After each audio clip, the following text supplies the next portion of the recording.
warahmatullahi wabarakatuh.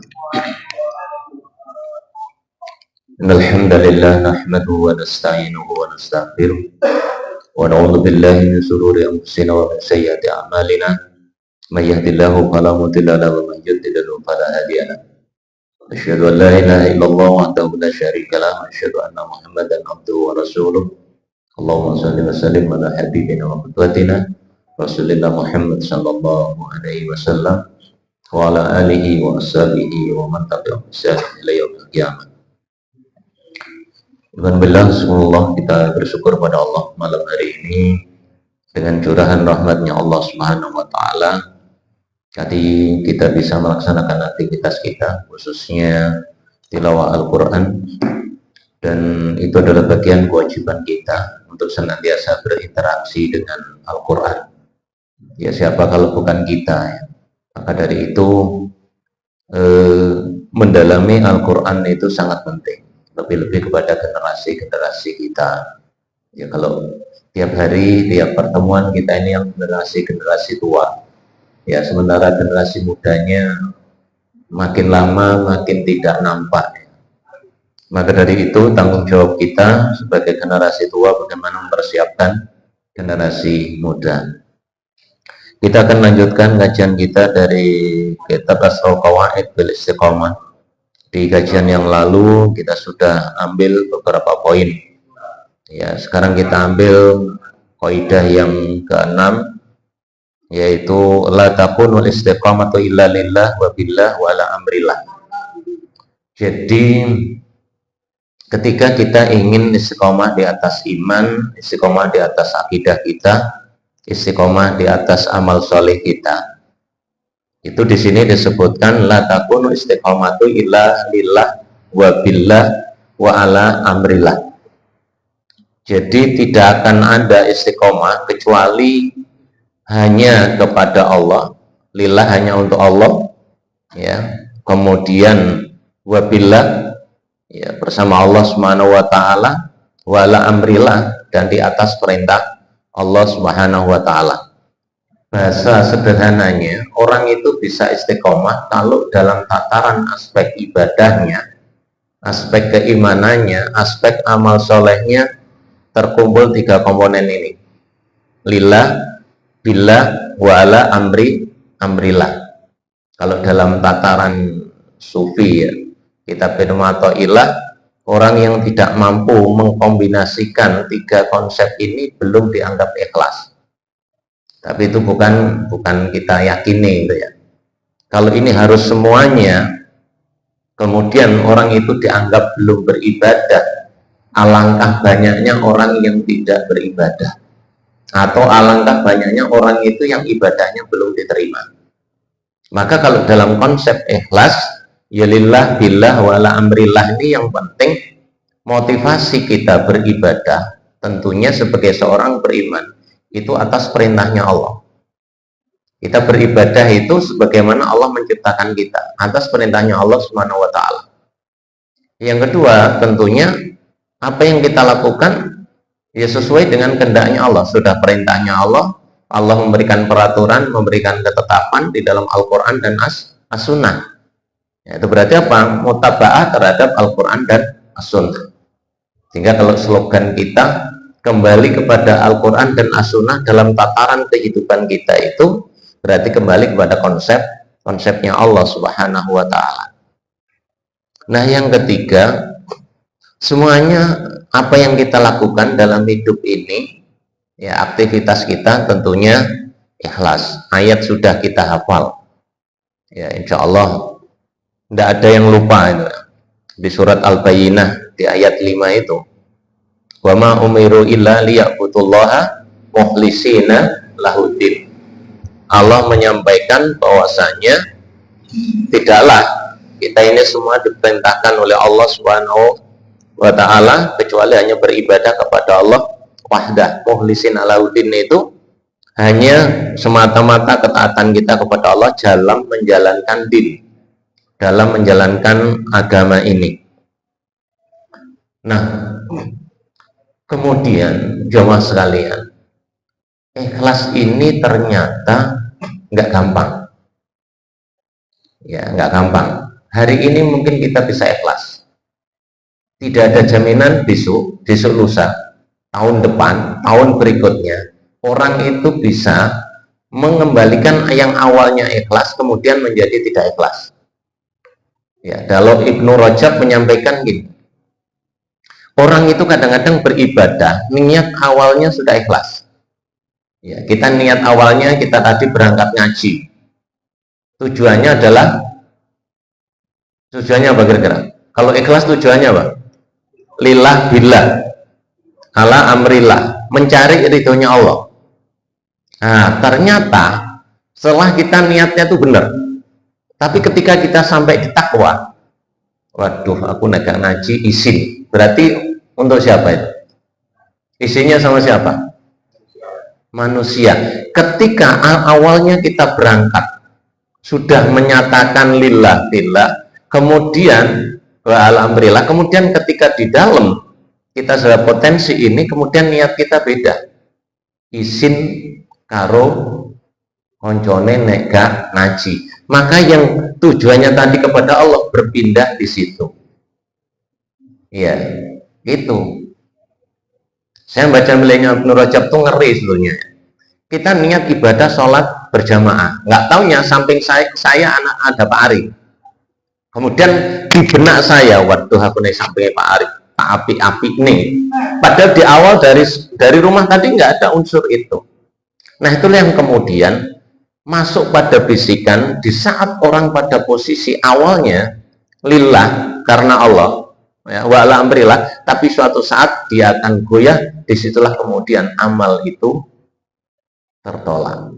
Sama, kita sudah sering saya sampaikan, kita sudah niatnya ikhlas 1 tahun, 2 tahun, 3 tahun, muncul iblis. Ya, muncul lagi ngomong-ngomong, saya Pak Arif dan Ustaz Nawir kon roh wingi sing nyumbang itu sapa? Aku.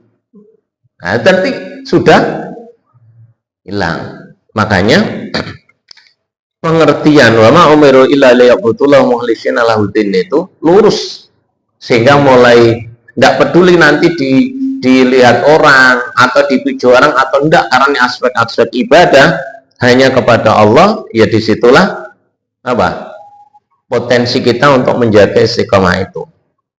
Maka Allah menyebutkan di dalam surat Hud itu di ayat yang 112, astaqim kama umirta.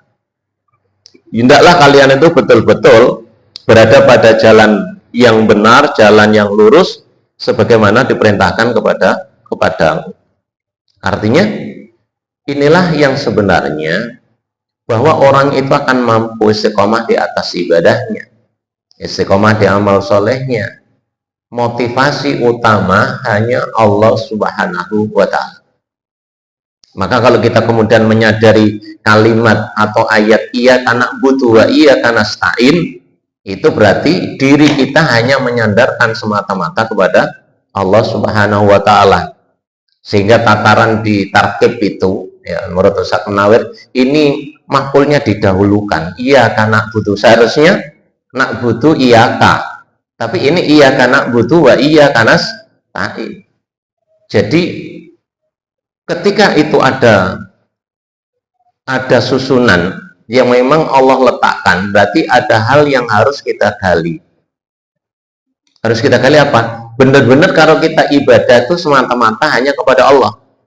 Kemudian kalau kita memohon, tidak ada yang mampu memberikan pertolongan terhadap apa yang kita inginkan, apa yang kita minta, kecuali hanya Allah Subhanahu wa Ta'ala. Maka perintahnya Rasul, ikhris alama yang foka wasta'in billah. Punyalah kamu semangat, ya. Ikhris, punya semangat, punya giroh, ya, untuk senantiasa apa? Alama yang fauka, apa yang bisa bermanfaat bagi kamu. Punya semangat yang tinggi untuk berbuat kebaikan, punya semangat tinggi untuk fastabiqul khairat, ya. Wasta'in billah, jangan lupa minta pertolongan kepada Allah Subhanahu wa Ta'ala. Karena kita ini lemah, kita ini banyak kekurangannya. Tidak mungkin kita merasa kuat atau mampu menyelesaikan problem itu yang ada dalam diri kita kecuali minta pertolongan kepada Allah Subhanahu wa Ta'ala. Nah, poin ini yang kemudian ditulis oleh para ulama ada dalam tataran keikhlasan seseorang. Itu adalah kembali kepada hati seseorang di saat orang menuju liwajhillah. Ya, kalau wasilah bukan berarti wajahnya Allah, tapi semata-mata untuk mencari ridhonya Allah, karena manusia itu baru melihat Allah kalau nanti dimasukkan surga. Jadi kita ini baru mampu melihat Allah, melihat wajah Allah bagaikan bulan purnama ketika kita berada di surga. Ya, kalau di neraka gak kira melihat, Pak Arif. Ya, kalau yang di surga kenikmatan yang paling agung ternyata apa? Ya, ketika kita melihat Allah Subhanahu wa taala. Maka pada waktu itu sahabat bertanya, Rasul, apakah kita nanti akan bisa melihat wajahnya Allah? Rasul berikan gambaran, sebagaimana kau nanti melihat bulan purnama itu, maka kau akan bisa melihat wajahnya Allah. Dan itu adalah kemuliaan yang paling tinggi, kenikmatan yang paling tinggi yang sangat diharapkan. Dan itu adalah bagian dari rahmatnya Allah Subhanahu wa ta'ala. Maka jemaah sekalian yang dirahmati oleh Allah Subhanahu wa ta'ala, ketika kita beribadah, konsep ini harus dijaga betul. Ya, dijaga betul, karena itu yang menentukan kedudukan kita nanti di hadapan Allah Subhanahu wa ta'ala. Kalau itu tidak mampu dijalankan, maka kita tidak akan mungkin bisa istiqomah di atas kehidupan kita. Kemudian yang perlu kita garis bawahi, bahwa orang yang menafsirkan, ya, kemudian hanya menafsirkan bahwa ibadah ini harus menyatu dengan Allah, itu adalah penafsiran yang menyesatkan. Yang kemudian muncullah namanya widatul wujud, itu manunggaling kawula Gusti. Jadi kita bagaimanapun status kita tidak akan pernah berubah. Status kita manusia, maka sampai kapanpun kita itu tetap menjadi manusia, menjadi hambanya Allah Subhanahu wa ta'ala. Setinggi apapun kapasitas kita, ibadah kita, keimanan kita, kita tetap sebagai manusia. Nah, hanya motivasi yang kemudian dikaitkan dengan niat kita di saat ibadah itulah yang lebih penting. Makanya kan ibadah yang diterima sudah, kita sebagai seorang mukmin, syarat utama kita penuhi. Syarat kedua, kita mencari ridhonya Allah Subhanahu wa ta'ala. Syarat yang ketiga tentunya mutaba'ah. Maka komponen ini sudah. Kalau kemudian kita diperintahkan wa'bud, beribadalah kepada Allah Subhanahu wa ta'ala, hatta ya'tiyakal yakin, itu bukan berarti kita bisa menyatu dengan Allah, enggak. Tapi sebagaimana takrif ihsan, apa? Anta budallah ka'annaka tarahu fa illam takun tarahu fa innahu yara. Kalau kau sudah beribadah, ibadahlah kepada Allah Subhanahu wa ta'ala. Ya. Ka'annaka tarahu, seakan-akan kita melihat Allah. Kalau kita nggak bisa lihat, yakin bahwa Allah itu as-sami, Allah itu al-alim, Allah itu maha mendengar, Allah maha mengetahui, Allah juga maha melihat. Maka itu sudah masuk tataran ibadah kita udah benar, ya, sudah sesuai niatnya, kemudian juga mutabaannya. Nah, itu baru nanti kita bisa lurus. Tapi kalau kemudian hanya minta pujian manusia, pasti nggak bisa istiqomah. Berjuang karena insan, berjuang karena makhluk, itu pasti tidak akan istiqomah. Suatu saat akan mengalami futur. Ya, mengalami futur. Nah, kita ngaji ini kalau nggak benar-benar istiqomah, ya merodolin. Ya, karena apa? Semangat kita itu adalah semangat, sudahlah kita semampu kita berjuang dengan mendalami Al-Quran, berjuang beribadah, meskipun kadang-kadang yang ngerti, kadang-kadang enggak, itu. Tapi niat semangat tinggi, seperti tadi, ikhris, alama yang fauka wasta'in billah itu sudah. Ya, kadang-kadang diceramai melebu metu hilang, nah ya. Tapi semangat tinggi ini sudah memberikan manfaat kepada kita. Ya, maka dari itu, teman sekalian, jadi tahapan kalau qawaid ini ditetapkan adalah istiqomah itu nggak akan bisa tegak kalau motivasi ibadahnya ya tidak berdasarkan lillah billah wa ala amrillah. Terakhir, nah karena menjadi orang yang betul-betul muhsin, ya, kalau disebutkan inna rahmatullah qaribun minal muhsinin, menjadi orang-orang yang bisa ihsan ini kan berat. Kita ini bertahap, Pak. Ya, saya, Pak Ari, mungkin Satyani ini bertahap menapak tilasi pada potensi ketinggian nilai ibadah kita, nilai spiritual kita.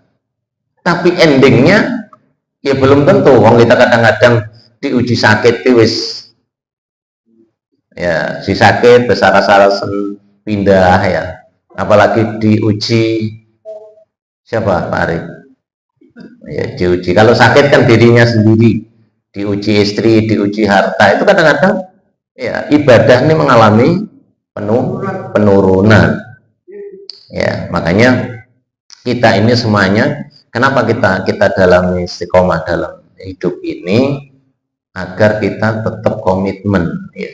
Karena yang kita hadapi, yang kita perjuangkan itu adalah agama Allah Subhanahu wa Ta'ala. Karena siapa lagi yang memperjuangkan kalau bukan kita ya. Meskipun kita mungkin secara perasaan ya, cara naluri loh perasaan ya, iki ngaji wis pirang-pirang tahun ya wongnya tetep iki itu malah kurang gitu kan, sing tua sing enom tambah gak muncul.